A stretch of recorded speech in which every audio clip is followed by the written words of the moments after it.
everyone and we are here for the discussion.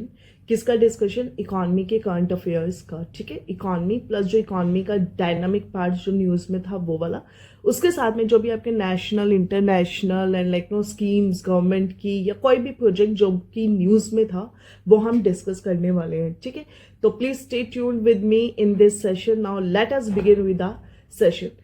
तो हमारे सामने जो सबसे पहला क्वेश्चन है, the very first question is which of the following defines the inflationary gap. Question में पूछा गया कि जो इन्फ्लेशनरी गैप होता है वो क्या होता है. देखिए, इन्फ्लेशनरी गैप जो है वो एक्चुअली कीवर्ड से ही समझ आ गया. सबसे पहला वर्ड है आपके सामने inflationary and then gap. Inflation का मतलब क्या होता है कि जब जो जनरल प्राइस लेवल होते हैं, ठीक है, जो आपके क्या होते हैं प्राइस लेवल होते हैं, वो क्या है जब बढ़ जाते हैं, ठीक है, जब उनमें लाइक नो इंक्रीमेंट हो जाते हैं तो वो क्या होता है आपका इन्फ्लेशन. अब देखिए, इन्फ्लेशनरी गैप के अंदर क्या होता है कि जैसे एक होता है हमारा रियल जीडीपी, एक होता है पोटेंशियल जीडीपी.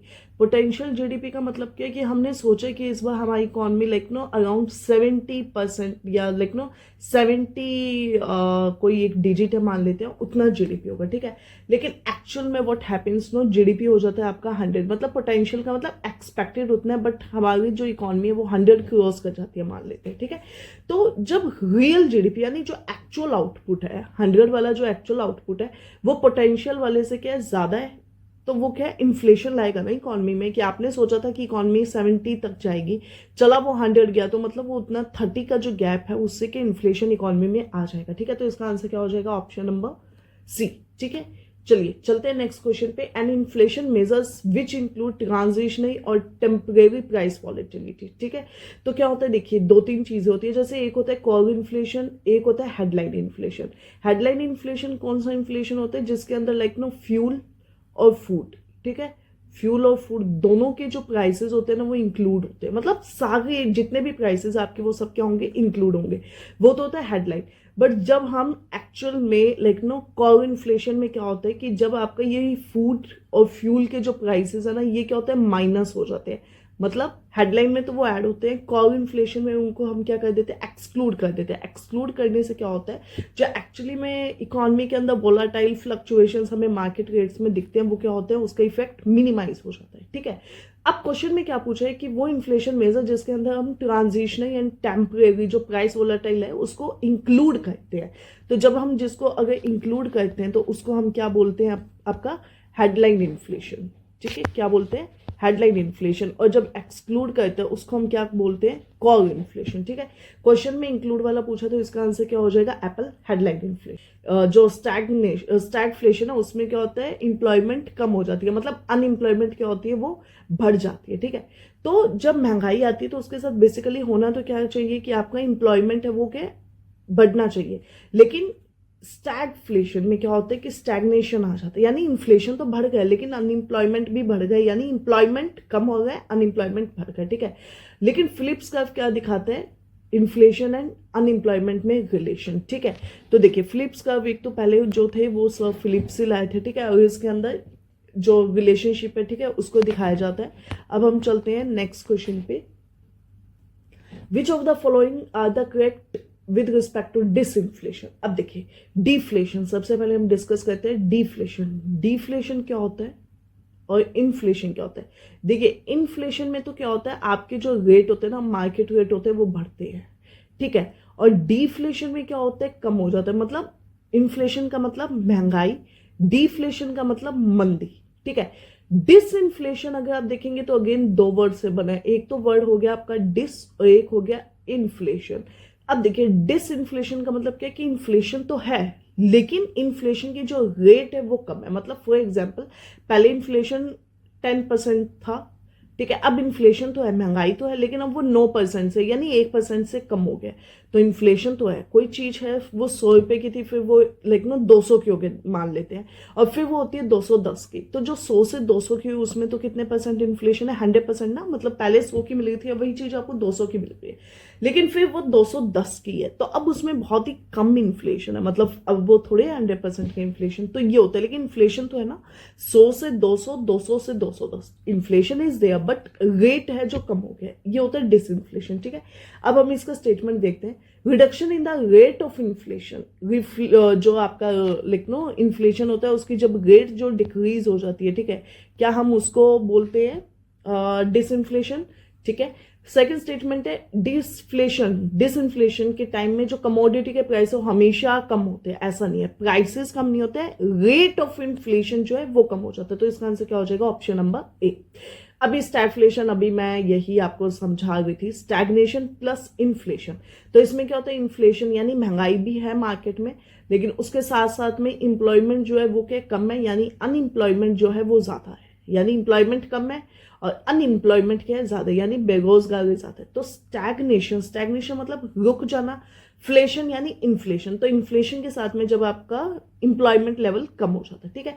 पहला है high inflation, exactly high economic growth नहीं होगा ना, तभी तो स्टैग्नेशन डिस्कस किया हमने, तो ये नहीं होगा, सेकंड एलिमिनेट हो जाएगा और थर्ड सही हो जाएगा। इसका आंसर क्या हो जाएगा? सी, ठीक है। चलिए, which of the following are the instruments of the monetary policy. जो आपकी मॉनेटरी पॉलिसी होती है इसके इंस्ट्रूमेंट कौन कौन से होते हैं? तो देखिए, सबसे पहले तो मॉनेटरी पॉलिसी क्या होती है? वो पॉलिसी जो मनी के फ्लो को कंट्रोल, यानी उसको बढ़ाना है या उसको कम करना है, उसके फ्लो को कंट्रोल करता है। इसको क्या बोलते हैं? मॉनेटरी पॉलिसी, ठीक है। अब जो मॉनेटरी पॉलिसी होती है वो अगेन दो टाइप की होती है, एक होती है क्वालिटेटिव, एक होती है क्वांटिटेटिव। तो एक तो क्या अमाउंट को डिस्कस करती है यानी ज्यादा कम, एक उसकी क्वालिटी को देखती है, ठीक है। तो अभी हम आगे डिस्कस करेंगे क्वांटिटेटिव एंड क्वालिटेटिव को, बट अभी फिलहाल आपको बस इतना पता होना चाहिए कि क्वालिटेटिव क्या होते हैं एंड क्वांटिटेटिव क्या होते हैं, ठीक है। अब देखिए, मॉनेटरी पॉलिसी के जो इंस्ट्रूमेंट्स है, ये तो बेसिक क्वेश्चन है, तो ये सभी ही इंस्ट्रूमेंट्स है, मतलब ये हमने कहीं ना कहीं पढ़ी रखे होते हैं। तो इसका आंसर क्या हो जाएगा? ऑल ऑफ द अबव, ठीक है। अगर बैंक रेट जो होता है, बैंक रेट क्या होता है? वो रेट जिसपे बैंक वाले हैं वो आपको लोन देते हैं, ठीक है, डिपॉजिट्स पे, एडवांसेस पे, मतलब डिपॉजिट पे देते हैं तो वो तो इंटरेस्ट रेट हो जाएगा, बट जो लोन अपने लेते हैं उस पे जो होता है वो होता है बैंक रेट, ठीक है। अब मान लेते हैं जो बैंक रेट है, मतलब जो बैंक था उन्होंने उस बैंक रेट को क्या कर दिया? बढ़ा दिया है, बैंक रेट बढ़ गया। मतलब फॉर एग्जांपल मान लेते हैं पहले आप 10% पे लोन लेते थे, ठीक है, कितने पे लेते थे? 10% पे। अब उसको गवर्नमेंट ने मान लेते हैं 15% कर दिया, मतलब 10 से अब वो क्या हो गया? 15% हो गया, ठीक है। तो 10 से 15 होने पे अब आप खुद बताइए या सोचिए एक बात को कि अगर मैं आपको पहले 10% पे लोन देती थी, अब मैं आपको 15 पे दे, क्या आप लोन लेंगे? मतलब बहुत ही जरूरी है, तो एक अलग चीज है, बट फिर भी एक सिचुएशन में आप सोच के देखिए, like would you go for that? आप नहीं लेंगे, क्यों? क्योंकि अब जो कॉस्ट है फंड की वो क्या बढ़ चुकी है, तो आप definitely you will try to better avoid that, ठीक है। तो इससे क्या हो जाएगा कि अब जो सेंट्रल बैंक है वो लोन नहीं, मतलब वो तो देंगे लेकिन आप नहीं लेंगे, तो उससे हमें क्या पता लगता है कि जो बैंक है वो टाइट मॉनेटरी पॉलिसी को लेना चाहते हैं, मतलब क्या बैंक चाहते हैं कि जो इकोनॉमी है उसमें पैसे का जो एक फ्लो है उसको कम कर दिया जाए, क्योंकि पहले फ्लो बहुत ज्यादा था, फ्लो ज्यादा होने की वजह से क्या इकोनॉमी के अंदर पैसा भी ज्यादा था, तो उस वजह से क्या आ गया था? इन्फ्लेशन आ गया था। लेकिन अब कहीं ना कहीं गवर्नमेंट को पता लग गया है कि अब जो इकोनॉमी है उसमें इन्फ्लेशन है, तो इसको कंट्रोल करने के लिए हमें क्या करना पड़ेगा? जो बैंक रेट हो गए, ठीक है, इसको क्या है? बढ़ाना पड़ेगा। बढ़ाने से क्या होगा? जो मनी की सप्लाई है वो क्या कम हो जाएगी ऑटोमेटिकली, ठीक है। तो इसका आंसर क्या हो जाएगा? Indicates a tight monetary policy, option number C. Which of the following are not correctly matched, ठीक है। तो क्वेश्चन नंबर 9 में क्या बोला गया है कि अब जो आपके ये है पेयर्स दिए हुए हैं कुछ, इनमें से कौन सा करेक्टली मैच्ड नहीं है, ठीक है। तो देखिए, सबसे पहले लॉरेंस, फिर जे कर्व और फिर आपका लाफर कर्व। तो अब सोचिए क्या होना चाहिए। अभी हमने लॉरेंस को अभी हमने वैसे पढ़ा नहीं है डिटेल में, वो हम आगे पढ़ेंगे, ठीक है। तो सबसे पहले देखिए कौन सा सही नहीं है। सबसे पहले तो जो आपका लॉरेंस कर्व होता है, ठीक है, तो जो लॉरेंस कर्व होता है आपका, वो आपको क्या दिखाता है? लॉरेंस कर्व जो होता है वो क्या होता है? इनकम इनइक्वालिटी की बात करता है, ठीक है। तो लॉरेंस वाला तो गया। जे कर्व जो होता है ना, ये डीवैल्यूएशन और करेंसी से रिलेटेड होता है, ठीक है। तो सेकंड भी गलत है। अच्छा, थर्ड में क्या दिया? Devaluation, लाफर curve. लाफर कर्व टैक्सेशन का होता है और जे कर्व डीवैल्यूएशन और इन सब का होता है। तो सेकंड और थर्ड तो इंटरचेंज है और पहला वैसे गलत हो गया, तो इसका आंसर क्या हो जाएगा? सी, सभी गलत है, ठीक है। जो लॉरेंस कर्व है, लॉरेंस कर्व किसकी बात करता है? इनकम इनइक्वालिटी की, वो इनकम की बात करता है, ठीक है। ये थोड़ा सा इंपॉर्टेंट है, ये आपको पता होना चाहिए, फाइन। तो उसका आंसर क्या हो जाएगा? ऑल, मतलब ऑल आर इनकरेक्ट, ठीक है। चलिए, next question is consider the following statements with respect to W WPI and IIP, ठीक है, WPI एंड IIP। तो WPI जो होता है वो कौन पब्लिश करता है? Ministry of commerce industry, plus आपको पता होगा WPI में सर्विसेज नहीं आती है, ठीक है, सर्विसेज इंक्लूड नहीं होती है, और ये क्या प्राइस को होलसेल लेवल पे लेता है, बिल्कुल सही है। IIP जो होता है वो किसका होता है? इंडस्ट्रियल प्रोडक्शन का होता है, और ये क्या है? CS को मंथली बेसिस पे निकालता है। तो ये दोनों ही स्टेटमेंट सही हो जाएंगे। कॉर इन्फ्लेशन अभी हमने पीछे पढ़ा था, जो हेडलाइन इन्फ्लेशन होता है वो तो क्या होता है? सबको इंक्लूड करता है, ठीक है, लेकिन जो कोर इन्फ्लेशन होता है वो क्या करता है? फ्यूल और फूड के जो प्राइसेस होते हैं उसको क्या कहता है? माइनस करते हैं, ठीक है। चलिए पढ़ते हैं। Core inflation is an indicator of long term trend in the inflation. क्या जो आपका ये है कोर इन्फ्लेशन है, ये लॉन्ग टर्म ट्रेंड को दिखाता है। कोर इन्फ्लेशन को कैलकुलेट करते टाइम जो ट्रांजिटरी प्राइसेस होते हैं वो एक्सक्लूड कर दिए जाते हैं। ट्रांजिटरी प्राइसेस का मतलब क्या होता है? जो वोलाटाइल है, फ्यूल एंड फूड वाला, ठीक है। तो कोर इन्फ्लेशन लॉन्ग टर्म दिखा रहे कंज्यूमर कंबाइंड, जो कंज्यूमर के एक्सपेंसेस होते हैं, और कोर इन्फ्लेशन में क्या है? फ्यूल फूड माइनस हो जाता है। इसका आंसर क्या हो जाएगा? कैट, बोथ आर करेक्ट। चलिए next question. An increase in the CRR sucks amount from the economy and decrease in CRR injects the amount into the economy. CRR पे आपको डिस्कस करना है। देखिए सबसे पहले तो जो CRR है वो कौन सा टूल है? क्वांटिटेटिव की क्वालिटेटिव? क्वांटिटेटिव। अब ये क्वांटिटेटिव क्यों है? क्योंकि ये क्वांटिटी डिटरमाइन करता है। मतलब CRR बेसिकली क्या होता है? वो अमाउंट होता है जो बैंक्स को RBI के पास रखना होता है, ठीक है। मान लेते हैं एक बैंक का, उसके पास 100 रुपये, ठीक है, तो 100 में से 4%, मतलब जैसे CRR होता है तो 4% हुआ तो 100 का 4 हो गया, ठीक है। अब ये जो 4 रुपये ये बैंक वालों को किसके पास रखने पड़ेंगे? RBI के पास में, ठीक है। तो अब इसके अलावा जो 96 रुपीज हैं, 96 यानी बचे हुए, बैंक वो क्या उसको लैंड कर सकते हैं। किसको? 96 को, ठीक है। तो ये जो 96 है अब ये बैंक के लैंड कर सकता है। अब आप ये देखिए कि अगर CRR बढ़ा देते, मतलब 100 में से अब 5 रुपए देने होंगे तो 95, तो अगर CRR बढ़ा दिया बैंक ने तो वो ज्यादा पैसा दे पाएंगे या कम दे पाएंगे? कम दे पाएंगे ना, क्योंकि अब वो इकोनॉमी से पैसे को क्या है, लेकिन ऐसे अपनी तरफ ले लेंगे, तो अब उनके पास क्या पैसा बहुत ही कम बच जाएगा देने को। सही बात है। अगर CRR डिक्रीज हो गया, मतलब पहले 96 था अब 97 है, तो उससे अब वो जो 97 है वो पैसा वो क्या इकोनॉमी में लगा सकते हैं। तो दोनों बातें क्या हो जाएंगी? करेक्ट आंसर हो जाएगा इसका C। Next question, which among the following is not SEBI regulated NBFC। सबसे पहले तो NBFC क्या होता है? नॉन बैंकिंग फाइनेंशियल इंस्टीट्यूशंस, ठीक है। तो उसके अंदर वेंचर कैपिटल फंड कौन संभालता है? SEBI. Merchant banking SEBI, stock broking भी सेबी, और हाउसिंग लोन, जो हाउसिंग लोन वाली कंपनीज होती है वो आपकी क्या हो जाएगी? नेशनल हाउसिंग इंडेक्स वाला, ठीक है। तो जो नेशनल हाउसिंग वाली एजेंसीज होती हैं वो देखते हैं, तो उनका क्या, सेबी वाला जो कंट्रोल है वो सेबी पे कंट्रोल उनका नहीं होता, ठीक है। तो नेशनल हाउसिंग वाले बैंक वाले होते हैं वो उसको देखते हैं। तो इसका आंसर क्या हो जाएगा आपका? ऑल ऑफ द, मतलब सॉरी, ऑप्शन नंबर डी, ठीक है। भारत 2022 क्या है? तो भारत 2022 तो जो वो है ETF है, मतलब एक्सचेंज ट्रेडेड फंड है, जो कि to offer an investment opportunity in central public, जो एंटरप्राइजेज होती है वहां पे अगर आपको पैसा लगाना है तो ये क्या है? एक टाइप के बॉन्ड होते हैं, ठीक है, जो कि आप लगा सकते हैं वहां पे। ओके, तो इसका आंसर बोल हो जाएगा। ओके, क्वेश्चन नंबर 15 तक हो चुका है। नेक्स्ट क्वेश्चन है, which of the statements are correct regarding the tax buoyancy. Tax buoyancy के लिए कौन सा स्टेटमेंट जो है वो सही है, ठीक है।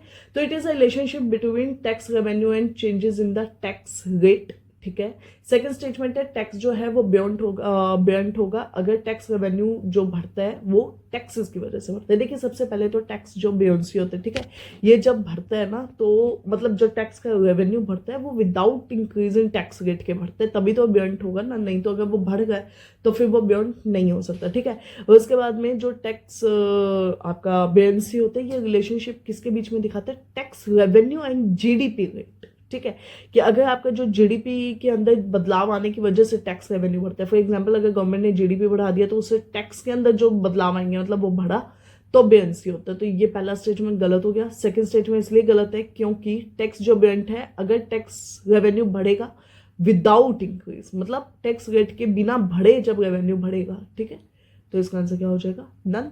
टैक्स टेररिज्म काफी समय से न्यूज में है, तो टैक्स टेररिज्म क्या होता है? देखिए टैक्स टेररिज्म बेसिकली क्या होता है, जैसे हफ्ता जो गवर्नमेंट लेती है, ठीक है, मतलब जो मूवीज में दिखाया जाता था, यानी जो इलीगल या इलिसिट वे से जो वो टैक्स आपसे डिमांड करती है ताकि उनका टैक्स रेवेन्यू बढ़ जाए, तो वो टैक्स टेररिज्म होता है। टेररिज्म का मतलब आतंकवाद। तो आतंकवाद वो कैसे मचाए कि अगर टैक्स है ही नहीं, मतलब कोई आपसे लेना ही नहीं है लेकिन स्टिल दे आर चार्जिंग, तो वो क्या हो जाता है आपका टैक्स टेररिज्म, ठीक है।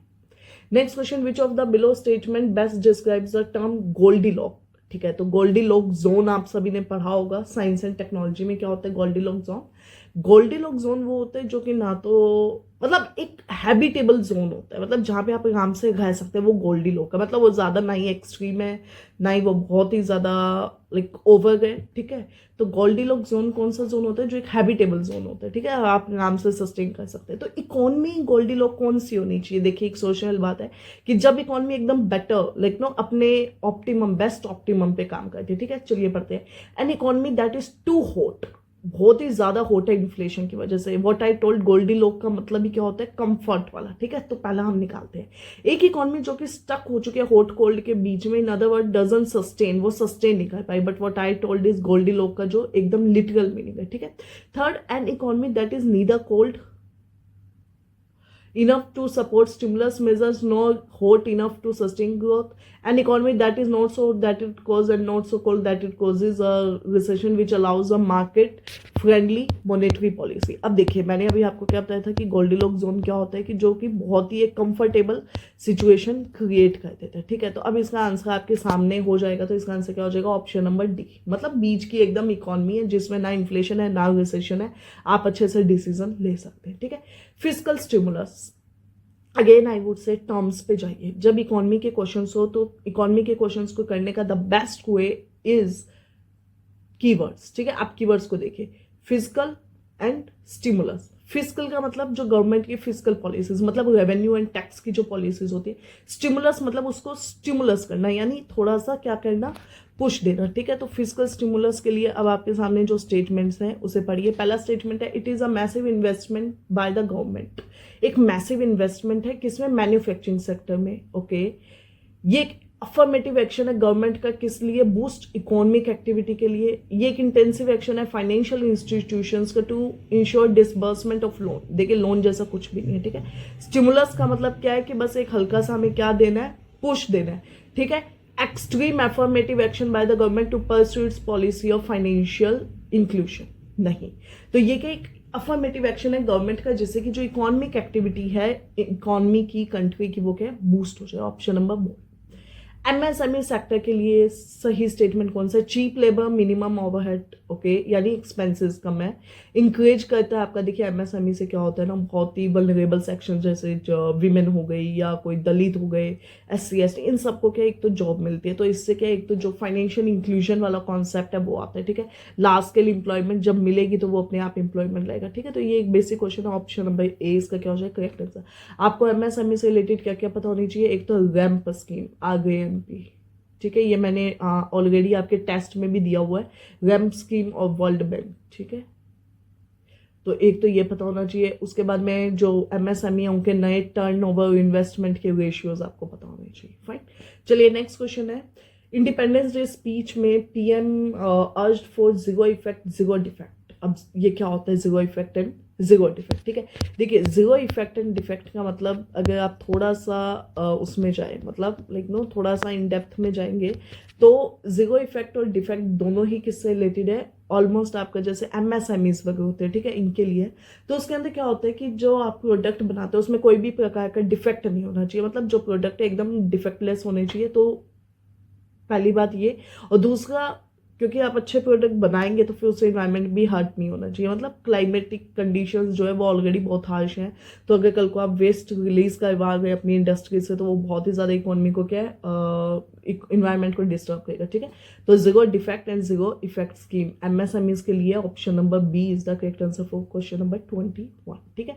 आईआईपी अभी हमने पीछे डिस्कस किया था तो हम शॉर्ट में देख लेते हैं। सबसे पहले तो जो आईआईपी होता है ये कितने % के रेशियो को कवर करता है? 40.27, मतलब देखिए थोड़ा सा ना आपको पॉइंट में भी चीजें पता होनी चाहिए, ठीक है।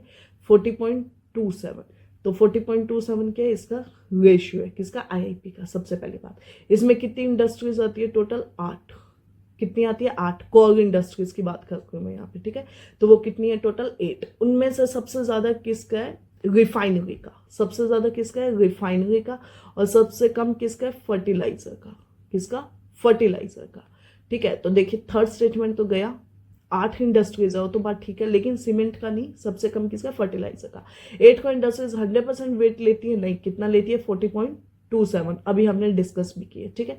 तो सेकंड भी क्या हो गया एलिमिनेट हो गया। क्वेश्चन में क्या पूछे, consider the following regard with IP and that to correct, और आईआईपी जो आपका कौन है वो ये रिलीज करती है क्या मॉस्पी एंड दैट टू मॉस्पी के अंदर सीएसओ, ठीक है। तो ये पहला स्टेटमेंट सही हो जाएगा, इसका आंसर क्या हो जाएगा बोल, B is the correct answer, ठीक है। चलिए which of the following comes under the capital account, जो अपना बीओपी होता है बैलेंस ऑफ पेमेंट होता है, ठीक है। उसके अंदर 2 अकाउंट आते हैं अपने, एक तो आता है करंट अकाउंट और एक आता है कैपिटल, ठीक है। तो जो कैपिटल अकाउंट होता है वो क्या कैपिटल इन्वेस्टमेंट उससे डील करता है। अब क्वेश्चन में कैपिटल पूछा तो सबसे पहले तो स्टॉक हमने कोई परचेज किए, ठीक है। तो उसके बाद में गिफ्ट डोनेशंस और ये सब, और फिर उसके बाद में आपका आता है डिविडेंड, ठीक है। देखिए डिविडेंड जो है वो करंट अकाउंट के आइटम है, तो तीसरा निकल गया। ईसीबी एक्सटर्नल बोरोइंग यानी इन्वेस्टमेंट एंड लोन से है, तो फोर्थ सही है। देखिए पहले इससे कोशिश करते हैं, हम थर्ड को निकालते हैं और फोर्थ सही है, तो इसका आंसर क्या हो जाएगा, देखिए वैसे तो इससे भी आ चुका है डी, ठीक है। देखिए अब करंट अकाउंट मैं थोड़ा सा बता देती हूँ, करंट अकाउंट में क्या क्या आता है, एक तो गुड सर्विस, ठीक है, फिर आपका ट्रांसफर पेमेंट्स वगैरह आ जाती हैं, और फिर जैसे रिसीट्स वगैरह आ जाती है, कुछ इनकम थोड़ी बहुत इंटरेस्ट वगैरह, ठीक है। और जो आपका कैपिटल अकाउंट होता है इसमें क्या आता है, जैसे एफपीआई हो गया, ठीक है, जो पोर्टफोलियो वाली इन्वेस्टमेंट होती है एफडीआई भी आता है, ठीक है। उसके बाद में आपके ये ईसीबीज आते हैं, ओके। तो इसका आंसर क्या हो जाएगा डोट। Which of the following is also known as paper gold, paper gold हम किसको कहते हैं, तो देखिए सबसे पहले तो आपको एक तो ये पता होना चाहिए बिटकॉइंस कल भी हमने जब डिस्कस किया था साइंस एंड टेक का पेपर, तो उसमें हमने क्या डिस्कस किया था वो ब्लॉकचेन टेक्नोलॉजी, ठीक है। तो उसमें ये बिटकॉइन भी थे। अब है क्वेश्चन में कि पेपर गोल्ड किसको कहते हैं, तो पेपर गोल्ड जो स्पेशल ड्रोइंग राइट्स होते हैं ना आईएमएफ के, इंटरनेशनल मॉनेटरी फंड, उसको बोला जाता है, ठीक है। Which of the following constitutes the forex, देखिए इसकी मैं आपको एक एक ट्रिक बता देती हूँ, AGST, ठीक है। अब देखिए AGST में ए का मतलब क्या होता है, फॉरेक्स रिजर्व के अंदर फॉरेन करेंसी में जो एसेट्स हैं, ठीक है, वो, जी से गोल्ड, एस से SDR, टी से ट्रेंच, रिजर्व ट्रेंच, ठीक है, किसका SDR IMF का ही, ओके, ठीक है। एक बार और डिस्कस कर लेते हैं, जो फॉरेक्स रिजर्व होता है हमारा इंडिया के अंदर अपना फॉरेन रिजर्व हमने रखा हुआ है, तो उसके अंदर हम क्या क्या काउंट करते हैं, एसेट्स, जी से गोल्ड, एस से SDR, टी से ट्रेंच। तो आपका क्या क्वेश्चन है, कंस्टिट्यूट करते हैं, तो इसका आंसर क्या हो जाएगा 1 2 3, चौथा जैसा कुछ नहीं होता है, तो इसका 1 2 3 ए हो जाएगा इसका करेक्ट आंसर। अराउंड 6 टेस्ट, तो अब आप नेक्स्ट टेस्ट 7 लिख सकते हैं जो कि सीसेट का है और करंट अफेयर्स का, ठीक है। चलिए एक सिचुएशन जहाँ पे only a subset of good और commodity experience a price change, एक ऐसी सिचुएशन जहाँ पे कुछ ही जो प्रोडक्ट्स हैं, ठीक है, they are facing the inflation sort of, और बाकी का है, ठीक है। तो ये इजी है, इसका आंसर क्या हो जाएगा स्क्यूफ्लेशन। डिसइन्फ्लेशन हमें क्या पढ़ा था, इन्फ्लेशन है बट रेट कम है, हाइपर इन्फ्लेशन जो कि बहुत ज्यादा है, और स्टैगफ्लेशन जहाँ पे एम्प्लॉयमेंट भी नहीं है बट मतलब एम्प्लॉयमेंट नहीं है लेकिन इन्फ्लेशन बहुत ज्यादा है, ठीक है। तो वो आपका क्या हो जाएगा स्टैगफ्लेशन, फाइन। तो इसका आंसर क्या हो जाएगा ए। स्क्यूफ्लेशन का मतलब क्या होता है, स्क्यूनेस आ जाती है, यानी कुछ के रेट जो होते हैं वो ज्यादा होते हैं और बाकी के क्या होते हैं नॉर्मल होते हैं, ठीक है। टॉबिन टैक्स किस पे लगता है, करेंसीज एंड सिक्योरिटीज पे जो टैक्स लगाया जाता है वो क्या होता है टॉबिन टैक्स होता है, ठीक है। तो फर्स्ट नेगेटिव एक्सटर्नलिटी, ये पिगोवियन सॉर्ट ऑफ होते हैं, पिगोवियन टैक्स जैसे जो नेगेटिव मतलब जैसे फॉर एग्जांपल सिन टैक्स हो गया, अल्कोहल हो गया, वाइन हो गया, इन पे लगता है। तो पहला नहीं होगा कैपिटल करेंसी ट्रांजेक्शन्स, ठीक है। तो इसका आंसर क्या हो जाएगा बोल्ड। टोबिन टैक्स किस पे लगता है, कैपिटल करेंसी ट्रांजेक्शन्स पे लगता है, ताकि जो करेंसी की वैल्यू है उसको मेंटेन किया जा सके, मतलब जैसे फ्लक्चुएशन को अवॉइड करने के लिए बेसिकली, ठीक है।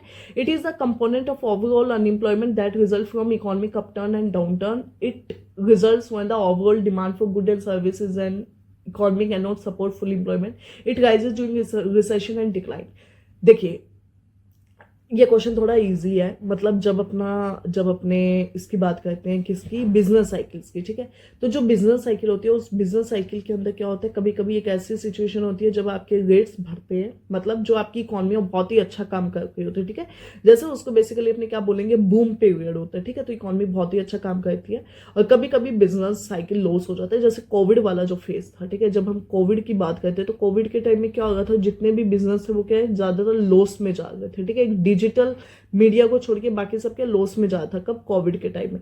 तो बिजनेस के चौपट हो गए थे, लाइक नो, मतलब चौपट का मतलब होता है लाइक खत्म हो जाना, मतलब वर्ज ऑन द कोलैप्स, ठीक है, on the verge of collapse थे, ठीक है। तो उसको हम क्या बोलते हैं, साइक्लिकल अनएम्प्लॉयमेंट, मतलब जब बिजनेस साइकिल्स ऊपर नीचे ऐसे, लाइक नो, अगर मान लेते हैं ये ग्राफ इधर बनाते हैं, अगर एक ग्राफ है ये, तो अगर हमारा बिजनेस ऐसे चलता है, ठीक है, और ये एकदम पीक आ गया, मतलब ये पीक है और फिर डाउन आ गए, तो इसकी वजह से अब देखिए डाउन आएगा जब, तो कोई भी ओनर यानी बिजनेस का जो शॉपकीपर है वो डेफिनेटली नहीं रखेंगे लेबर को, वर्कर को, ठीक है, क्यों, क्योंकि ऑलरेडी लॉस है, तो कॉस्ट कैसे कवर होगा, ठीक है। Which of the following is an example of Pigovian, अभी हमने पीछे डिस्कस भी किया था, ठीक है। पिगोवियन टैक्स हम किसको कहेंगे बताइए, और पिगोवियन और वो सिंटैक्स, और फिर उसके बाद में टॉबिन टैक्स किसका था, करेंसी का था, अभी हमने उसे भी पढ़ा था, क्या, टॉबिन किसका है, करेंसी का, ठीक है। तो टॉबिन टैक्स हो गया, करेंसी का, लाफर कर्व, फिलिप्स कर्व, वो सभी भी आपके डिस्कस हमने कर लिया, स्टैगफ्लेशन और वो जितने भी टॉपिक्स थे वो भी हमने देख लिया। स्क्यूफ्लेशन एक नया टॉपिक है, उसको आप नोट करके रख सकते हैं, ठीक है। तो जो आपका पिगोवियन टैक्स है वो क्या हो जाएगा, डीजल पे हो जाएगा, क्योंकि इससे क्या है, बहुत ज्यादा पोल्यूशन होता है, ठीक है। प्लानिंग कमीशन जो है वो एक non statutory non constitutional body है। नीति आयोग जो है वो स्टेट्यूटरी नॉन कॉन्स्टिट्यूशनल बॉडी है। देखिए सबसे पहले तो जो नीति आयोग है वो स्टेट्यूटरी बॉडी है या नहीं है बताइए, स्टेट्यूटरी बॉडी कैसे हो सकती है, क्या उसका कोई एक्ट आपने सुना है, ठीक है। तो जो नीति आयोग है वो स्टेट्यूटरी नहीं है, ठीक है। तो पहला तो क्या, सेकंड तो क्या गलत हो जाएगा, प्लानिंग कमीशन जो है वो नॉन स्टेट्यूटरी है, ठीक है। अगर ये भी स्टेट्यूटरी दे देते तो गलत हो जाता।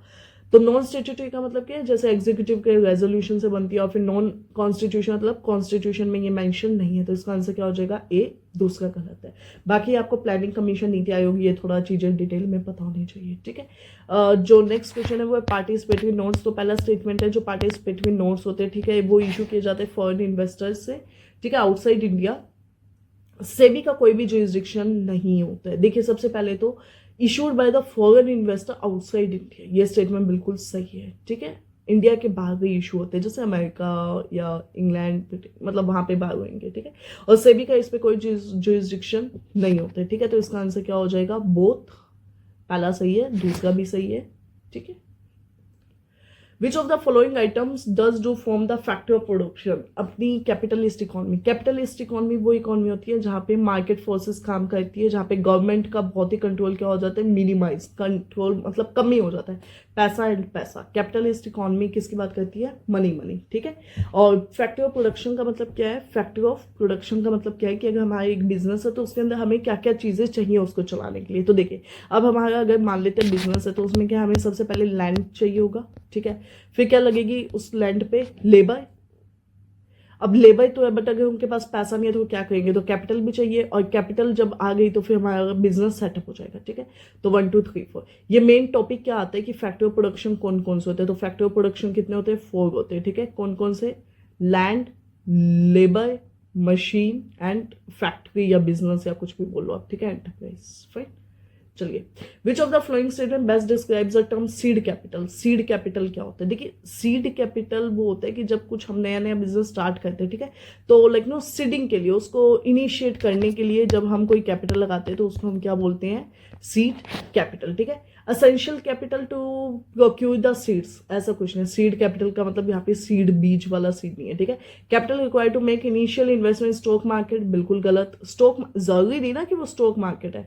Bell out capital given by government, गलत। Early capital to start a new business, इसका आंसर क्या हो जाएगा, डी। ओके ये अभी हमने डिस्कस किए हैं WTO और ये एग्रीकल्चर के बॉक्सेस है, ठीक है। जैसे ग्रीन बॉक्स में क्या होता है कि जो गवर्नमेंट है वो रिसर्च एंड डेवलपमेंट करती है एग्रीकल्चर को बढ़ाने के लिए, तो वो क्या है, ग्रीन बॉक्स, मतलब गवर्नमेंट ने सब्सिडी दी है बट वो रिसर्च डेवलपमेंट के लिए दी है, ठीक है। ऑलराइट, नेक्स्ट क्वेश्चन है which of the following indicator is included in the human development index. Human जो डेवलपमेंट इंडेक्स है उसके लिए जो लाइक नो इंडेक्स के अंदर जो इंडिकेटर डलते हैं, ठीक है, तो वो कौन कौन से इंडिकेटर्स है। सबसे पहले income, inequality, gross national income, expected year of schooling, mean years of higher education. ठीक है, तो देखिए सबसे पहले तो ह्यूमन डेवलपमेंट जो इंडेक्स होता है वो निकालता कौन है, यूएनडीपी। कौन निकालता है, यूएनडीपी। ठीक है, और इसके अंदर सबसे पहले क्या आता है, एक तो लाइफ एक्सपेक्टेंसी, फिर आता है आपका एजुकेशन, और फिर आता है पर कैपिटा इनकम। ठीक है, क्या क्या आता है, लाइफ एक्सपेक्टेंसी यानी लाइफ मान सकते हैं। ठीक है, फिर पर कैपिटा इनकम यानी आपका जो है क्या, पैसा आता है। ठीक है, और फिर उसके बाद में क्या आती है, एजुकेशन। ओके, अब देखिए, अब हम बात करते हैं आगे।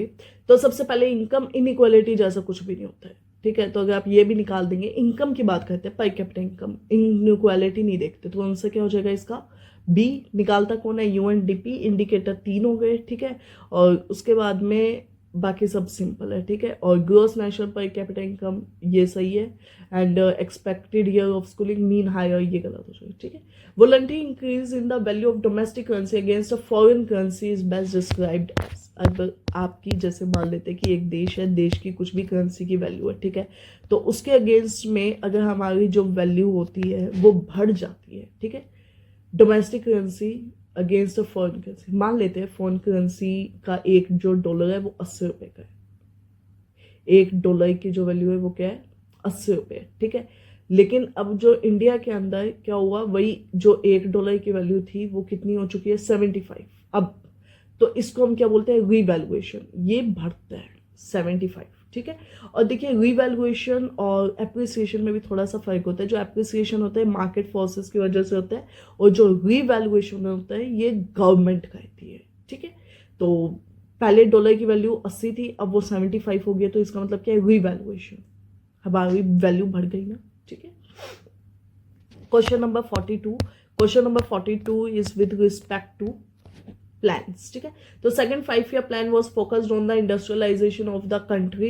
The third annual 5 year plan, the third annual 5 year plan were introduced between second and third। ये गलत हो जाएगा। ठीक है, थर्ड के बाद में हुआ था। रोलिंग प्लान जो है कंटेम्पलेटेड था 1977 में। ठीक है, तो देखिए थर्ड स्टेटमेंट बिल्कुल सही है, और सेकंड 5 year प्लान जो थे ये इंडस्ट्रियलाइजेशन पे बिल्कुल थे। ठीक है, महान लॉबीज, और पहले वाला एग्रीकल्चर का था जो कि हार्वर्ड डॉमर का था। ठीक है, और सेकंड में क्या जो 3 एनुअल प्लान है वो थर्ड के बाद निकले थे, सेकंड थर्ड के बीच में नहीं, मतलब थर्ड के बाद में निकले थे। ठीक है, तो सेकंड के गलत हो जाएगा, इसका आंसर क्या हो जाएगा आपका, बोल बी, और गोलिंग प्लान 1977। Tax credit. अब देखिए टैक्स क्रेडिट का मतलब क्या होता है कि फॉर एग्जाम्पल जैसे अपनी लोन लेते हैं। ठीक है, तो जब अपने लोन लेते हैं तो जितना अमाउंट हमने ऑफ सेट की है, ठीक है, कि फॉर एग्जाम्पल अगर लाइबिलिटी थी 100, तो हमने 40 रुपए से इसको सेट कर दिया। ठीक है, तो वो जो 40 था वो अमाउंट चला गया, अब जो 60 है वो क्या हमारा बैलेंस बच रहा है। ठीक है, तो ओके, फोर्थ ऑप्शन सही हो जाएगा। It is a sum that can be subtracted from the total payable tax and offset the overall liability. तो जो हमने लाइबिलिटी को ओवरऑल वो किया है, ऑफसेट किया, उसको हम क्या बोल देते हैं, टैक्स क्रेडिट। ठीक है, next question, Swiss challenge model. तो जो स्विस चैलेंज मॉडल है इसके अंदर क्या होता है कि जो प्राइवेट प्लेयर हमें सबसे ज्यादा अफोर्डेबल ऑक्शन करवाता है। मान लेते हैं हमें एक रोड कंस्ट्रक्ट करवानी है, इस रोड को कंस्ट्रक्ट करवाने के लिए हम क्या बनवाते हैं, टेंडर बनवाते हैं। क्या बनवाते हैं, टेंडर। अब उस टेंडर में जो सबसे ज्यादा चीप अवेलेबिलिटी करवाता है रिसोर्सेज की, उसको हम क्या बोल देते हैं, ये मतलब उनको हम रिवॉर्ड कर देते हैं। ठीक है, तो जो स्विस चैलेंज है वो एक टाइप का क्या है, बिडिंग है। क्या है, बिडिंग है, और फिर उसके अंदर प्रोजेक्ट के लिए बिड की जाती है, तो उनको पूरी कॉस्ट दिखा दी जाती है, जिसका सबसे कम होता है यानी बेस्ट बिड होता है वो जीत जाती है। ठीक है, cotton waste sector involve highly paid professional, research scientist and government official. Quinary के अंदर services related to doctor services, elementary school and university. देखिए क्वीनरी जो होता है ना वो बहुत ही हाईली क्वालिफाइड और टेक्निकल सेंस में वैसे होता है कि वो बहुत ही ज्यादा स्पेशलिस्ट को हायर करते हैं। ठीक है, तो वो तो होता है क्वीन हुई। और जो कॉटन हुई होते हैं, कॉटन हुई ये डॉक्टर और जो आपके एलिमेंट्री स्कूल से इससे रिलेटेड होता है, मतलब मोर लेस ये दोनों क्या है इंटरचेंज किए गए हैं आपस में, ठीक है। फिर उसके बाद में आपको पता है प्राइमरी जो अपना एग्रीकल्चरल वाला होता है, सेकेंडरी होता है जो किससे रिलेटेड होता है मैन्युफैक्चरिंग से, और फिर टर्शरी होता है जो इन दोनों को सर्विसेज प्रोवाइड करवाता है। ये दो नए हैं, कॉटन हुई एंड क्वीन हुई। क्वीन हुई हाई लेवल का लास्ट वाला होता है, ठीक है, और उससे पहले होता है आपका कॉटन हुई। तो इसका आंसर क्या हो जाएगा? डोल, none of the above. 7. So the question is on your screens. With reference to primary deficit, consider the following statements. ठीक है, तो हमने प्राइमरी डेफिसिट को पहले भी एक बार डिस्कस किया हुआ है। देखिए प्राइमरी डेफिसिट जो होता है, ठीक है, प्राइमरी डेफिसिट के अंदर क्या होता है? जो फिजिकल डेफिसिट होता है, ठीक है, फिजिकल डेफिसिट जो गवर्नमेंट का होता है उसमें से जब हम इंटरेस्ट को निकाल देते हैं, ठीक है, इंटरेस्ट पेमेंट्स को जब हम निकाल देते हैं किसमें से? फिजिकल डेफिसिट में, तो वो क्या निकल के आते हैं? प्राइमरी डेफिसिट, ठीक है। और ये क्या दिखाते हैं कि गवर्नमेंट के जितने भी लोन्स थे, जितनी भी बोरोइंग्स थे, वो गवर्नमेंट ने सब पे ऑफ कर दिए, ठीक है। It includes the burden of the past debt, नहीं, इस ये एक्सक्लूड कर देता है, मतलब हमें जो ये फाइनल डाटा देता है वो किसका देता है? एक्सक्लूड का देता है। ओके, तो सेकेंड स्टेटमेंट क्या हो जाएगा? गलत। सेकंड, और जो फर्स्ट स्टेटमेंट है वो भी क्या हो जाएगा? गलत। ये सम नहीं होता है, यहाँ पे क्या किया जाता है? सब्ट्रैक्ट किया जाता है, ठीक है। तो both statements are incorrect, the answer would be D, don't, ठीक है। चलिए the next question, seasonal unemployment can be seen in which of the following sectors in India.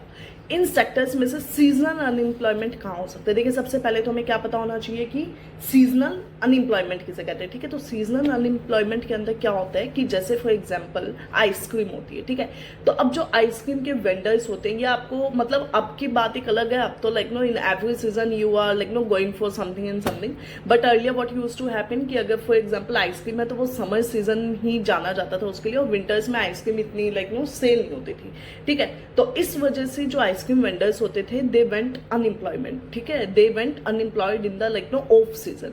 तो वो क्या होता है? सीजनल अनएम्प्लॉयमेंट, मतलब जो सीजन के थ्रू है, मतलब अगर एक सीजन है तो वो चलेगा, अगले सीजन में वो काम नहीं चलेगा, ठीक है। तो फार्मिंग, टूरिज्म, फायर क्रैकर, अब फायर क्रैकर भी थोड़ा सीजनल है, मतलब दिवाली के आसपास, but now like know it's YouTube, Instagram, आप कोई भी सेलिब्रेशन कर रहे हैं लाइक नो 1 मिलियन 2 मिलियन, तो अब हर time you need fire crackers and sort of, but again पहले क्या होता था? सीजनल अनएम्प्लॉयमेंट इन सभी चीजों में क्या काउंट होता था, ठीक है। तो इसका आंसर क्या हो जाएगा? ऑल, 1 2 3। और ये जो टाइप्स ऑफ अनएम्प्लॉयमेंट है ये भी इंपॉर्टेंट है, जैसे आपका डिस्गाइज्ड हो जाता है जो कि मार्जिनल प्रोडक्टिविटी जीरो को बताता है। हमने कल साइक्लिकल डिस्कस किया था जो साइकिल, बिजनेस साइकिल्स को दिखाता है, ठीक है, जैसे बूम, डिप्रेशन, रिसेशन वाला फेज होता है, ठीक है। मंडल कमेटी जो है वो कई बार न्यूज में देखी जाती है, किससे रिलेटेड है? आपका जीडीपी कैलकुलेशन से रिलेटेड है। किससे? जीडीपी कैलकुलेशन से, ठीक है। कौन सी? Mandal committee. The next question, which of the following statement correctly explain the term Veblen goods. देखिए वेबलिंग गुड्स क्या होती है? वेबलिंग गुड्स एक्चुअली में वो गुड्स होते हैं जो लग्जरी गुड्स होते हैं, ठीक है। मतलब अगर फॉर एग्जांपल डायमंड हो गया, जैसे, ठीक है, डायमंड हो गया, इवन अब हम करंट में जो ट्रेंड्स हैं उनकी बात करें तो आपका जैसे एलवी हो गया, ठीक है, लुई विटॉन, तो लुई विटॉन या गुची एंड ऑल, ये जितनी भी चीजें हैं इसमें क्या है कि जितने जितने रेट्स बढ़ेंगे उसके हिसाब से क्या होगा? उसकी वैल्यू डिटरमाइन की जाती है, ठीक है। तो वेबलिंग गुड्स क्या है? लग्जरी का एक लाइक नो एक पॉइंट होता है, वो डिनोट करता है लग्जरी को। अब देखते हैं स्टेटमेंट में, पहला, these are the goods for which demand increases as the price increases, ठीक है। Second, these are the goods with no opportunity cost, these are the inferior. सबसे पहले तो ये इंफीरियर गुड नहीं होते, ठीक है, तो इनको तो निकालो। These are the good for which demand increases as the price fall. अभी हमने डिस्कस किया कि जो प्राइस है वो डिमांड के साथ में बढ़ते हैं या कम होते हैं? डिमांड के साथ में प्राइसेस, मतलब प्राइसेस बढ़ेंगे तो डिमांड बढ़ेगी। तो आपका फोर्थ भी क्या है? गलत हो गया। तो इसका करेक्ट आंसर क्या हो जाएगा? फर्स्ट हो जाएगा, ठीक है। क्वेश्चन नंबर 50, ऑप्शन नंबर क्या हो जाएगा इसका? ए। तो हमने वेबलिंग के कुछ कुछ एग्जांपल्स भी देख लिए हैं। तो वेबलिंग गुड्स जो होते हैं वो थोड़ा सा इंपॉर्टेंट है, और टाइप ऑफ गुड्स जो होते हैं वो भी क्या है? इंपॉर्टेंट है, ठीक है। तो आपको क्या है? ये थोड़े याद होने चाहिए अच्छे से, ठीक है। चलिए अब हम चलते हैं नेक्स्ट क्वेश्चन पे। तो नेक्स्ट क्वेश्चन क्या है कि ओके, उससे पहले प्लीज़ जो हमारा टेलीग्राम चैनल है प्लीज़ आप उसको ज्वाइन कर सकते हैं। आपके सामने लिंक है, स्कैनर भी है इन केस अगर आप लिंक से नहीं जा पा रहे हैं। ठीक है, exam ministry state PSC, please join this channel, we have like no good base of subscribers now, तो we are sharing the content there as well, तो आप वहां पे जाके हमें ज्वाइन कर सकते हैं। ठीक है, नेक्स्ट है ग्लोबल फाइनेंशियल स्टेबिलिटी रिपोर्ट जीएफएसआर। ठीक है, ये रिपोर्ट आपका जो जीएफएसआर है ये कौन रिलीज करता है? आईएमएफ। ठीक है, इंटरनेशनल मॉनेटरी फंड, और इंटरनेशनल मॉनेटरी फंड का काम क्या होता है? लोन देना। ठीक है, वर्ल्ड बैंक आपका इंपॉर्टेंट है, वर्ल्ड बैंक की जो 5 आर्म्स होती है, ठीक है, उसमें से इंडिया किसका पार्ट नहीं है? इक्सिड का पार्ट नहीं है। ठीक है, और इक्सिड किसका? डिस्प्यूट सेटलमेंट वाले का। ठीक है, लेकिन मीका का पार्ट है इंडिया, ये याद रख सकते हैं आप। ठीक है, उसके बाद नेक्स्ट क्वेश्चन आ गया, with reference to the 5 year planning in India consider the following statements. तो आपका पहला स्टेटमेंट है first 5 year plan 1951-56 laid highest priority on development of agriculture. ठीक है, फिर उसके बाद में there were annual for 3 consecutive years between second and third 5 year plan. And तीसरा है इंडिकेटिव प्लानिंग जो होती है इंडिया में वो 11th 5 ईयर प्लान से आपके क्या है? स्टार्ट हुई थी। ठीक है, तो देखिए फर्स्ट 5 ईयर जो प्लान था वो आपका कब स्टार्ट होता है? 1951 में, जिसका मेन फोकस क्या था? एग्रीकल्चर, हमने देखा था पहले भी। ठीक है, तो एग्रीकल्चर और फिर इंडस्ट्रीज वाला था। ठीक है, उसके बाद में जो स्टेटमेंट 1 है वो आपकी क्या हो जाती है? बिल्कुल सही है। ठीक है, जो पहला फर्स्ट 5 ईयर प्लान होता है वो आपका किस पे फोकस करता है? एग्रीकल्चर पे। ठीक है, हेरोड डोमर मॉडल भी उसको बोलते हैं। ठीक है, फिर उसके बाद में जो सेकंड स्टेटमेंट है, तो सेकंड स्टेटमेंट के अंदर क्या हो जाता है? जो हमारा इंडिकेटिव प्लानिंग है वो किससे स्टार्ट होती है? 8th 5 ईयर प्लान से। किससे स्टार्ट होती है? 8th 5 ईयर प्लान से, 11th से नहीं होती है। ठीक है, तो इसका जो करेक्ट आंसर है वो आपका क्या हो जाएगा? Option number A. ठीक है, थर्ड क्यों गलत है? क्योंकि ये 8th 5 ईयर प्लान से स्टार्ट होता है। ओके, और उसके बाद में जो एनुअल 3 कॉन्जिक्यूटिव प्लान थे, तो जो 3 कॉन्जिक्यूटिव प्लान है वो आपके कब से कब चलते हैं? थर्ड 5 ईयर प्लान से लेके 4th 5 ईयर प्लान के बीच में, यानी सेकंड थर्ड के बीच में नहीं, थर्ड एंड 4th के बीच में ये चलते हैं। ठीक है, ये थोड़ा सा इंपॉर्टेंट है अगेन, तो आप याद रखिए।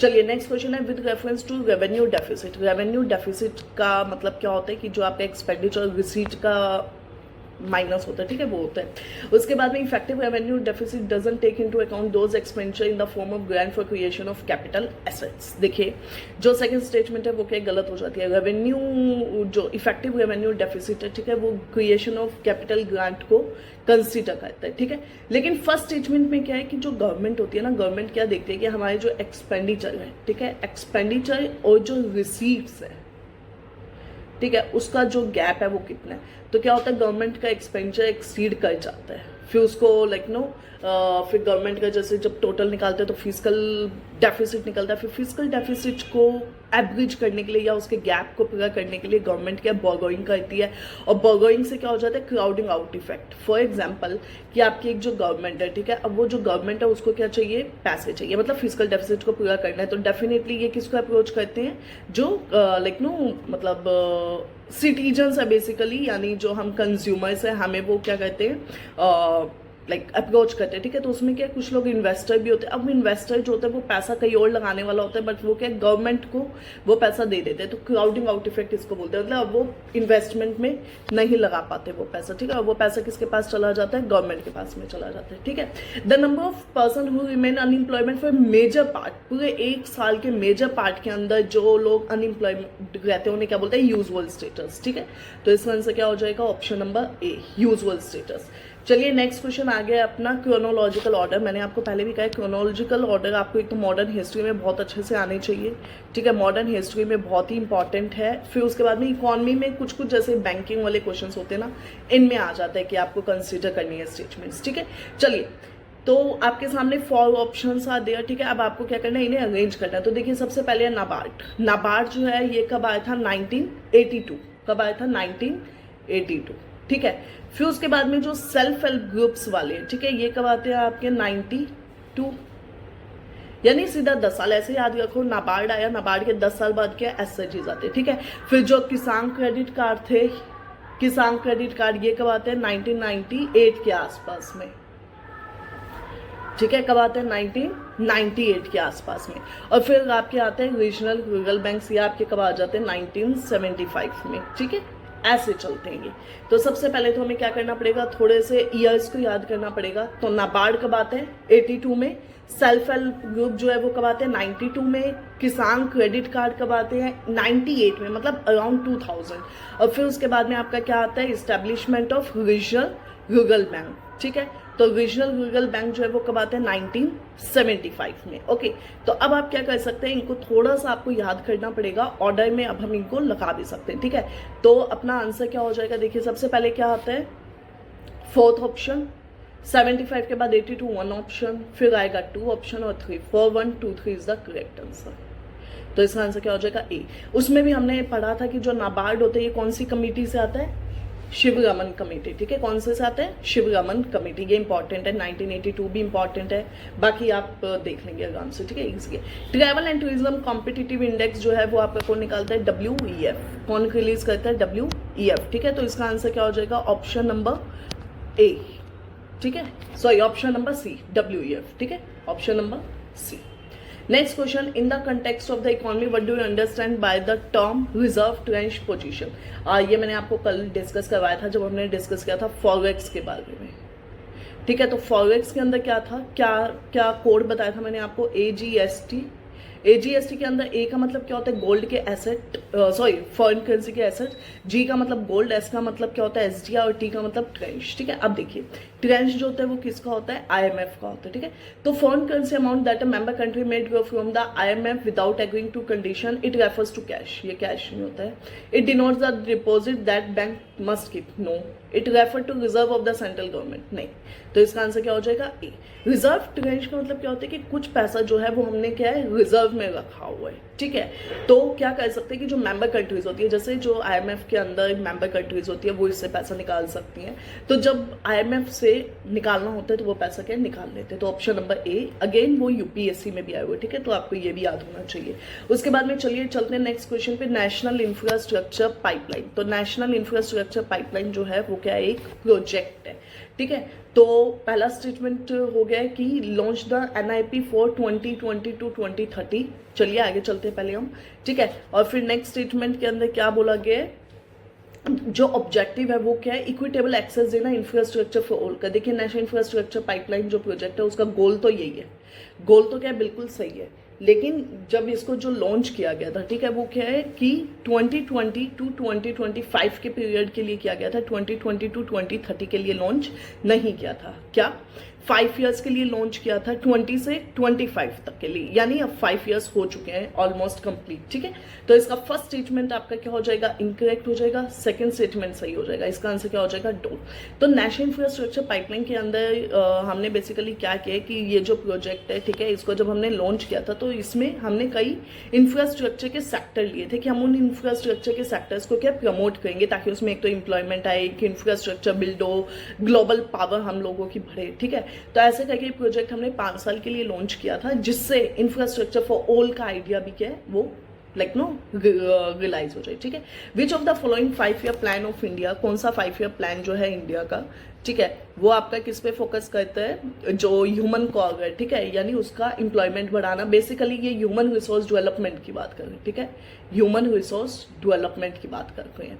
तो जो ह्यूमन रिसोर्स डेवलपमेंट है वो किससे आया था, 8th 5 ईयर प्लान से आया था। किससे आया था, 8th 5 ईयर प्लान से आया था।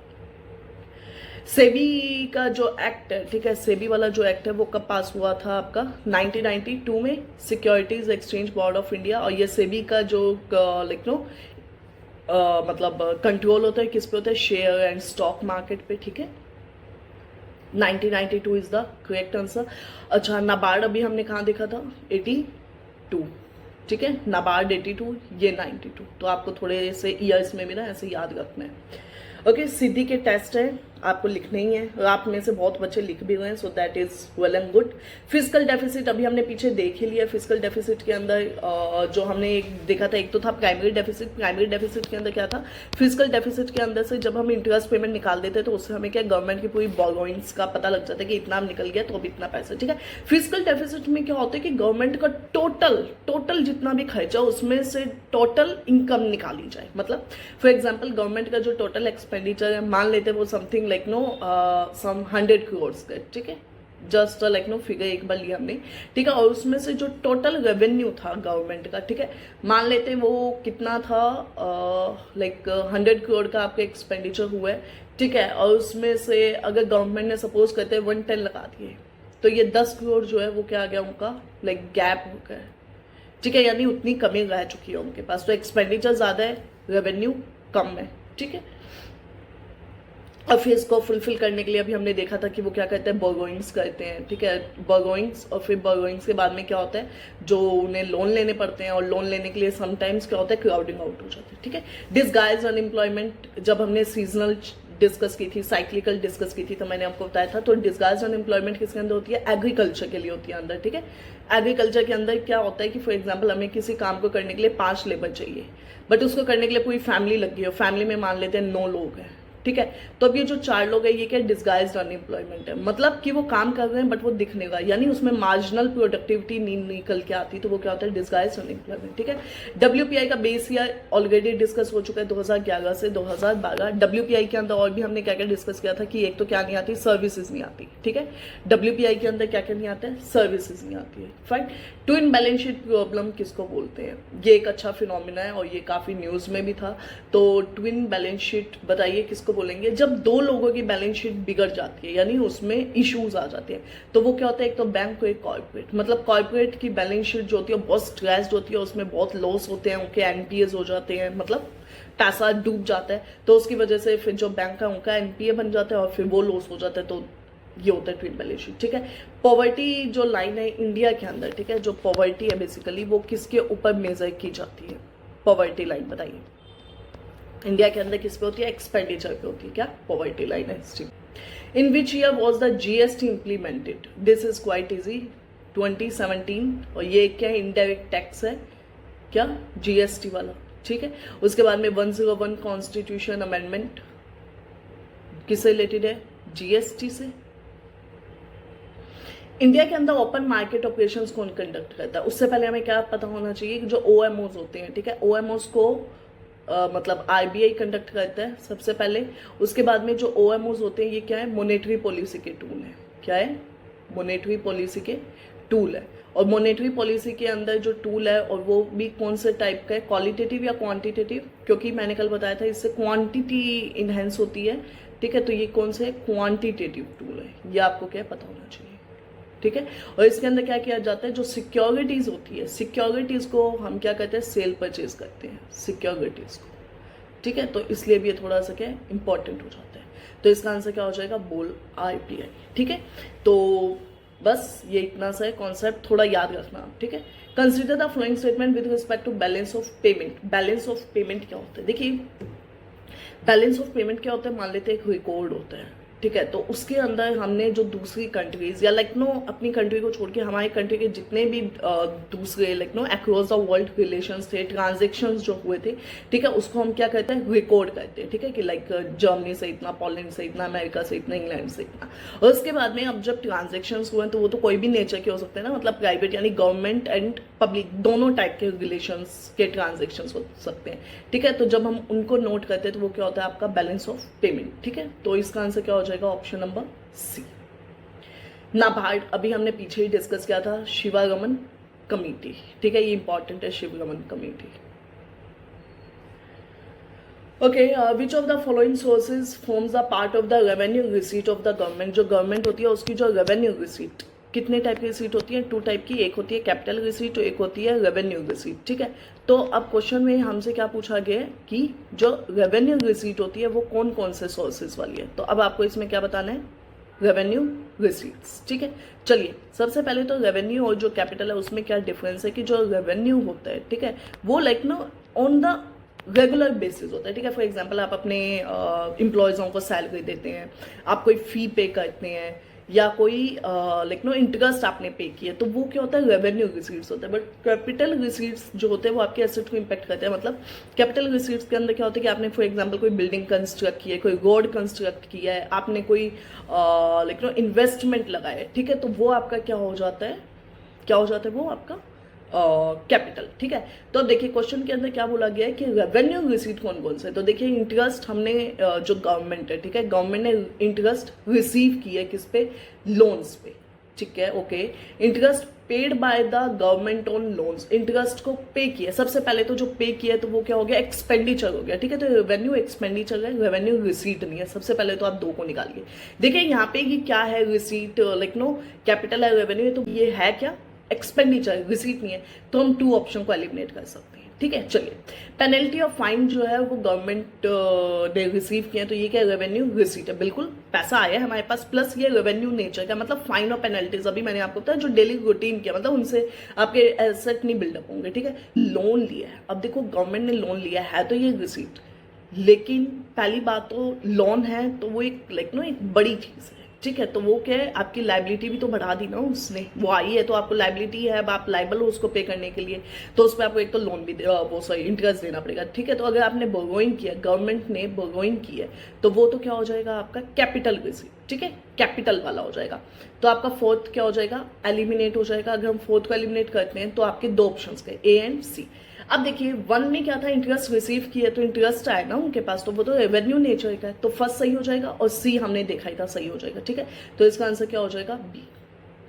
गवर्नमेंट ने इंटरेस्ट पे किया, ये आपका क्या हो जाएगा, रेवेन्यू एक्सपेंडिचर, ठीक है। ये क्या हो जाएगा, रेवेन्यू एक्सपेंडिचर, और जो बोरोइंग्स थी ये गवर्नमेंट की क्या हो जाएगी, कैपिटल रिसीट्स, ठीक है। ओके, चलिए next question, which of the following is the measures to control the inflation. अगर हमें जो इन्फ्लेशन है उसको कंट्रोल करना है, ठीक है, तो उसके लिए गवर्नमेंट को क्या क्या करना पड़ेगा। देखिए सबसे पहले तो इन्फ्लेशन का मतलब क्या होता है, जब जनरल प्राइस इंक्रीज हो जाता है, ठीक है, प्राइस लेवल्स जो होते हैं वो क्या होते हैं, इंक्रीज हो जाते हैं, तो उससे आपके क्या आ जाता है, इन्फ्लेशन आ जाता है। इन्फ्लेशन को जब हम कंट्रोल करते हैं तो जो मॉनेटरी पॉलिसी के टूल्स होते हैं उनको हम क्या कर देते हैं, मतलब जैसे फॉर एग्जाम्पल आपका बैंक रेट है, ठीक है, बैंक रेट हो गया, CRR हो गया, SLR हो गया, ठीक है, इन सभी चीज़ों को हम क्या कर देते हैं, बढ़ा देते हैं। बढ़ाने की वजह से क्या है, जो कॉस्ट ऑफ फंड है वो महंगा हो जाएगा और उस वजह से फिर लोग नहीं परचेज करेंगे। अगर वो लोन नहीं लेंगे तो इकोनॉमी में पैसा भी क्या है, लिमिटेड होगा, मतलब ऑलमोस्ट नील के बराबर होगा, क्योंकि नया पैसा नहीं आएगा, पुराना ही चलेगा, तो उस वजह से इन्फ्लेशन थोड़ा सा कंट्रोल होगा, ठीक है। अब देखिए GST के रेट अगर बढ़ा देंगे तो कंज्यूमर्स जो है वो एक बार के लिए चीज़ों पर स्पेंड करना क्या है, थोड़ा सा कम कर देंगे, ठीक है। इंक्रीजिंग द ट्रांसफर पेमेंट, देखिए ट्रांसफर पेमेंट का इन्फ्लेशन से लेना देना नहीं है। इंक्रीजिंग गवर्नमेंट के स्टिमुलस पैकेजेस हो जाएंगे तो उससे इन्फ्लेशन नहीं कंट्रोल होगा, ठीक है। तो 2 और 3 जो है वो एलिमिनेट हो जाएगा, इसका आंसर क्या हो जाएगा, ए, ठीक है। बाकी इन्फ्लेशन के लिए क्या किया जा सकता है, जो सप्लाई है सप्लाई को कंट्रोल किया जाए, मतलब सप्लाई बहुत ही कम हो जाती है तो उस वजह से दिक्कत हो जाएगी, तो सप्लाई को कंट्रोल किया जाए, यानी थोड़ी सी सप्लाई को बढ़ाया जाए। Black hoarding now, black hoarding और ये मार्केट होर्डिंग और ये ब्लैक मार्केटिंग, इन सभी की वजह से भी क्या इन्फ्लेशन आ जाता है, क्योंकि सप्लाई कम हो जाती है। Which of the following can be use to reduce the inflation, अभी हमने यही डिस्कस किए थे। देखिए CRR को बढ़ा देंगे तो वही कॉस्ट ऑफ फंड क्या महंगा हो जाएगा, ठीक है। SLR को बढ़ा देंगे तो भी हो जाएगा, सही है। रिवर्स रेपो रेट को कम नहीं करना है, इसको भी हम क्या कर देंगे, बढ़ा देंगे, ठीक है। तो इसका आंसर क्या हो जाएगा, 1 और 2 क्वेश्चन में पूछा है इन्फ्लेशन को कंट्रोल करना है, ठीक है। ओके, चले नेक्स्ट क्वेश्चन पे। नेक्स्ट क्वेश्चन है एंजल इन्वेस्टर्स, ठीक है। तो एंजल इन्वेस्टर्स जो हैं वो किससे रिलेटेड होते हैं, रियल एस्टेट प्रोजेक्ट से, स्टार्टअप फंडिंग से, ठीक है, फिर उसके बाद में आपका पब्लिक सेक्टर बैंक से, and then stock exchange regulation से, ठीक है। तो देखिए जो एंजल इन्वेस्टर्स होते हैं, थोड़ा सा अगर आपको नाम से समझ आए, एंजल इन्वेस्टर्स कौन होते हैं, जो फंड, मतलब नए नए बिजनेस के अंदर स्टार्टअप को फंड करते हैं। हमने कोई स्टार्टअप किया सेटअप और फिर उसमें जब वो फंडिंग करते हैं तो उसको हम क्या बोलते हैं, एंजल इन्वेस्टर्स, ठीक है। डिपेंडेंसी रेशियो जो है, देखिए ये कुछ क्वेश्चन जो है वो आपके तो डायरेक्ट PYQs है, तो जो PYQs है वो आपके लिए ज्यादा इंपॉर्टेंट है कि आप अच्छे से कर रहे होंगे, ठीक है। डिपेंडेंसी रेशियो इंडिया के अंदर जो है वो डिक्लाइन हो गए, क्यों, क्योंकि जो population of 15 to 59 year is relatively high. Dependency का मतलब क्या होता है, सबसे पहले तो कि जो पॉपुलेशन है वो डिपेंडेंट है, ठीक है। तो अगर डिक्लाइन हो गई इसका मतलब जो वर्किंग एज पॉपुलेशन है वो क्या है, बढ़ गई है कंपेयर टू डिपेंडेंस, ठीक है। विच institution releases the world economic outlook, जो वर्ल्ड इकोनॉमिक आउटलुक है वो कौन सा इंस्टीट्यूशन रिलीज करते हैं। देखिए again I am telling you, जो इंस्टीट्यूशंस है, जो ऑर्गेनाइजेशंस वाले कमिटीज होती हैं, ये क्वेश्चंस बहुत ही ज्यादा इंपॉर्टेंट हो जाते हैं, ठीक है। तो वर्ल्ड इकोनॉमिक आउटलुक को निकालता है आपका IMF को निकालता है IMF, ठीक है। और जो OECD है ना, OECD का ज्यादातर काम क्या होता है, जैसे हवाला वाले ट्रांजेक्शन्स होते हैं, BEPS, base erosion and profit sharing, ये वाले काम इनके होते हैं, प्रॉफिट शिफ्टिंग, ठीक है। OECD में क्या होता है ना कि इकोनॉमिक जो चीजें हैं, मतलब जैसे कि पैसा कितना आ गया, कितना गया, कहाँ पे हवाला ट्रांजेक्शन हुए, कहाँ पे मनी लॉन्ड्रिंग हुआ, तो वो वाले कॉन्सेप्ट्स उसमें आ जाते हैं, ठीक है। अटल इनोवेशन किसका है, ये तो देखिए यूपीपीएससी में भी आया, यूपीएससी में भी आया हुआ है, ठीक है। तो अटल इनोवेशन किसका, आपका नीति आयोग का। अटल टिंकरिंग लैब्स, उसमें इंक्यूबेटर हब्स होते हैं, वो आपको ट्रेन करते हो, वो सब है, ठीक है।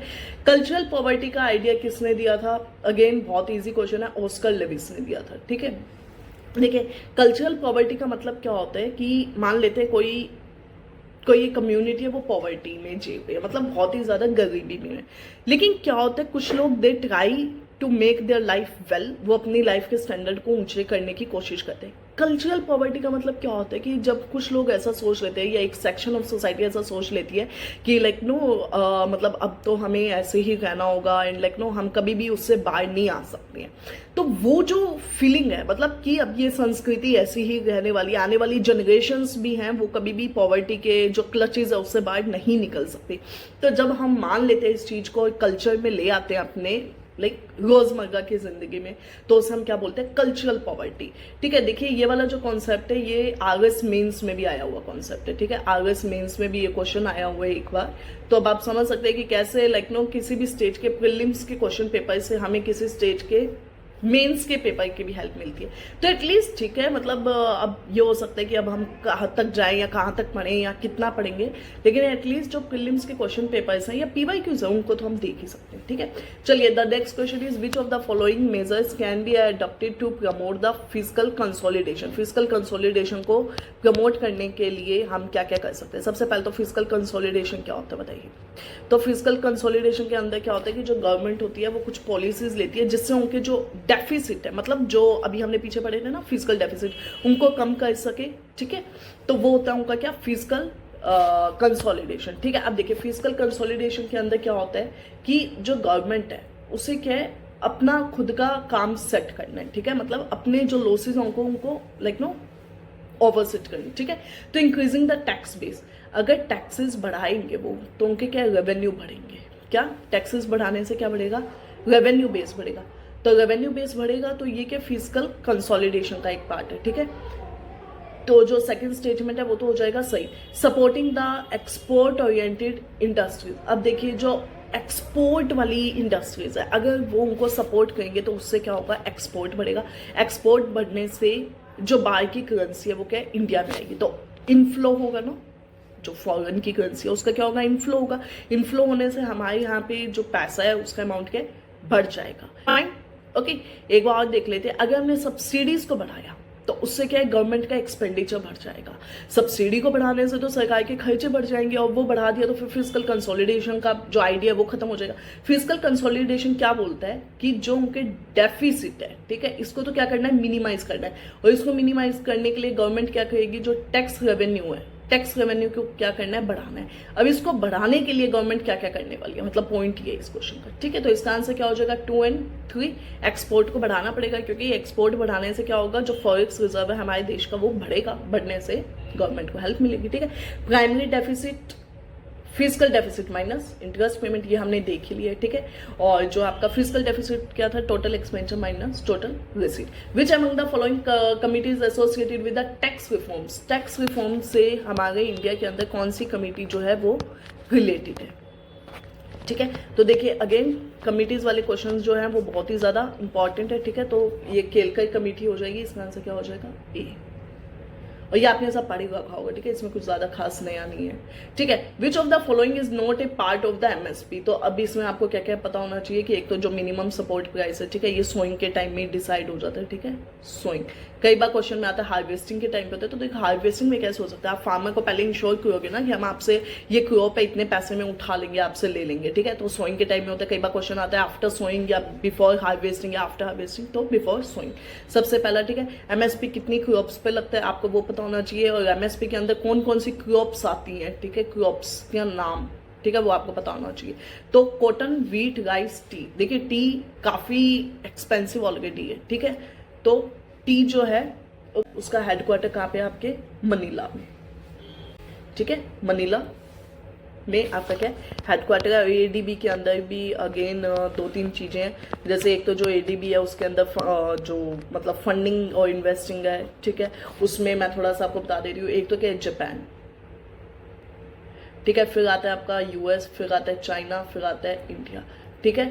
तो ये थोड़ा पता होना चाहिए, मतलब 16.5% है इनकी फंडिंग आ जाती है कई बार कि इंडिया की फंडिंग सबसे ज़्यादा है या कम है इन्वेस्टिंग, तो वो क्या है तो आपको पता होनी चाहिए। वैसे 3rd नंबर पे क्योंकि इन दोनों का इक्वल है, ठीक है, इन दोनों का ही इक्वल है, जापान एंड यूएस का। ओके, मनीला इसका हेडक्वार्टर हो जाएगा। विच of the following is not included in the money supply? M1 जो होता है ना वो सबसे ज़्यादा लिक्विड होता है, ठीक है, जैसे M1, फिर 2 होता है, 3 होता है और 4 होता है, ठीक है।